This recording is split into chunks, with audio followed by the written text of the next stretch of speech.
Hello and welcome to another 3-minute devotional. When my wife and I were first married, we didn't have very much money. I worked as a mechanic and she was a full-time student at University of Alaska, Anchorage. During that time in our life, we did kids ministry, we did youth outreach, we did all sorts of stuff. We were heavily involved in the church, but what many people didn't know at the time is we were living paycheck to paycheck.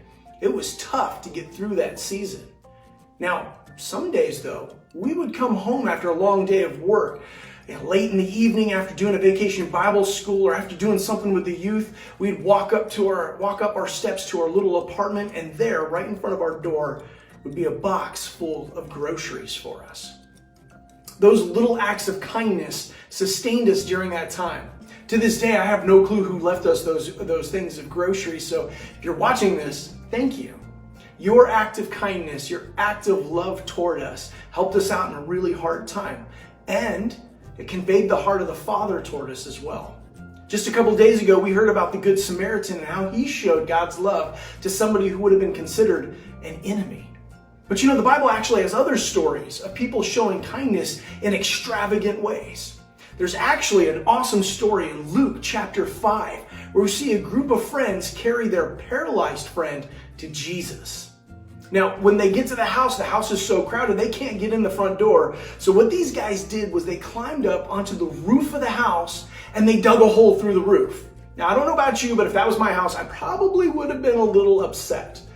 But these guys did it anyway because they knew they needed to get their friend to see Jesus. They lowered their friend down through the hole that they made. And for those of you that know this story, Jesus heals this guy. And he walks out of the house on his own 2 feet. And all of that took place because of his friend's act of kindness. So we are supposed to be like those friends. We're supposed to be like the Samaritan.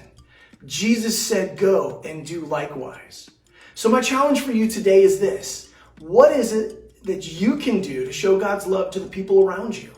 Now, it doesn't have to be going over to your neighbor's house and digging a hole in their roof. As a matter of fact, I do not recommend doing that. But a bag of groceries might help somebody. But it doesn't even have to be a bag of groceries. It could be a phone call, a text message, an email, if you still use that sort of thing. Any of those little things, those points of contact, can be an act of love to somebody in their life who might be feeling lonely or depressed or trapped. So that's today's 3-minute devotional. Keep your eyes and ears open for what God is doing around you and join him in being love and showing kindness to those that you have influence with. You be blessed, and I'll see you next time.